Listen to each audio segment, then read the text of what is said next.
Hello everyone, my name is Marcus. I'm going to Tulsa Welding School out down here in Tulsa, Oklahoma.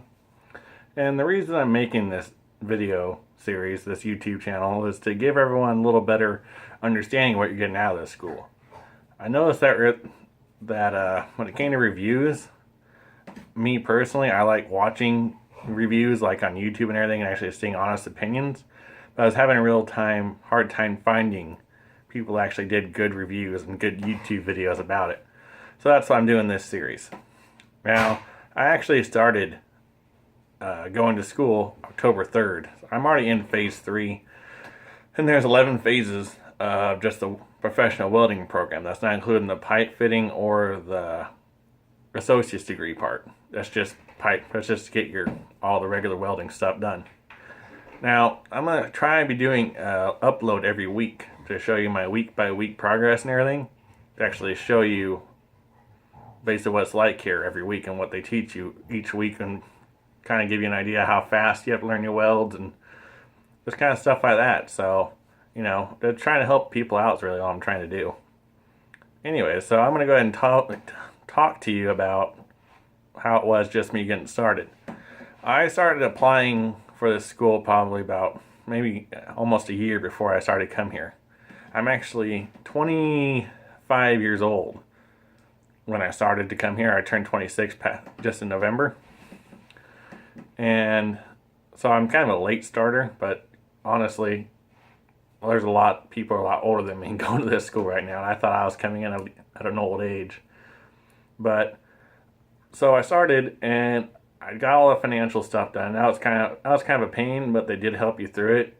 I got some grants from government grants, and then I'm doing payments in school right now. I only do $60 a month payments in school, and then I have to do payments after school, but that's not until after I graduate, so that's not that big of a deal. When it came to getting housing, I got an apartment down here in Braden Creek Apartments. I have the one bedroom loft. It's like $570 a month, something like that. Then you get your student discount, so I'm paying $538 a month. Then you also got to pay all your utilities and everything else. So that kind of sucks. And one thing I didn't realize when I came down here is when you set the power in your name, they do a credit check. And if you don't have very good credit, when you come down here, they'll actually make you put a down payment on your electricity. So just be aware of that. I think it was like $170 for them to turn mine on because of my credit history. So that was unexpected bill. I do have 2 dogs with me. I have a smaller dog, and she was $300 to come here, and my bigger dog was $400 to come so that they can live here. And when it came for the school, they tell you that they will help you find a job once you get down here. Like, to me, they didn't really help out that much. I went to a whole bunch of staffing agencies, and I eventually got a job working over at the Tulsa bus plant down here in Tulsa. I do night shift.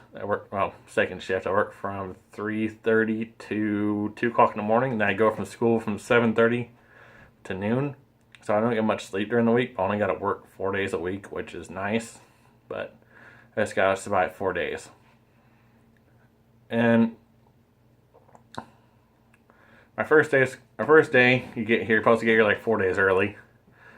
And you go to orientation. And whatever, you get all your papers and everything else. And they tell you when you're starting and give you a little info. Then you go to school that following Monday, whatever class you start, and then you'll spend that day in class, and then you'll get all your equipment, and they'll go through the safety videos and everything like that and give you a safety test, which you have to pass 100%, but they'll sit there and they'll help you with all the answers, so it's not that big of a deal. Then starting day 2, you're right there in the classroom. You start out in phase 1, you do stick. You first start with a 70-18 rod.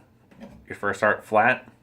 Then you go to vertical, and then I believe you do T-plate. And the hardest thing for me was the vertical. That took a little practice. Just don't get frustrated. I gotta say about that. But that wasn't that bad. Then went to phase 2, and we did T-plates there. we had to do vertical, overhead, and then we did a back weld. It was 45-degree angle. Each plate was cut of a back plate, and you run 6 beads in between it. That one wasn't that bad. Did that on flat ground. So that was phase 2. Yeah. Now on phase 3 right now, we finally switched over to MIG. Our first thing was to do with MIG was let's think. First thing I did with MIG was vertical. I first started out doing vertical. You had to do, was it vertical? What did I start out? T-plate. Oh, it's a flat T-plate. So it's 6 beads. You gotta get at a 45-degree angle. If you guys want to see like what it is, I can show you guys in a later video what they're actually having you do. I don't have any of the stuff with me right now, but I can show you. Then we just did phase 3. Then we did vertical, but on the vertical one you do that 45-degree angle cuts on 2 plates, but you don't have a backing plate. You have to do it, and you have to. There's like a 1/4-inch gap between the 2 plates, so which sounds difficult, but when I did stick and not really much MIG, and I did it perfectly fine. So you guys shouldn't have that much of a difficulties with it. But yeah, and that's what I've done so far. And I'm on phase 3 right now. I go back. This is Thanksgiving break right now. I'll go back to school on Monday. And whatever you guys want to know, or anything you guys want to know while I'm doing this schooling, just let me know, and I'll make videos of it and figure out what I can figure out on my end. You guys can like and subscribe, and I'll keep on making these videos until they're all done, I guess. I mean, we can go anywhere with this schooling, I'm hoping. We'll see where it leads me, and you guys will come along with the ride. If you have any questions, leave them in the comments. I'll read all of them. I have nothing else to do on the weekends. I'll try and put these videos up every Sunday. So if you guys have any questions or anything, just let me know. Thanks.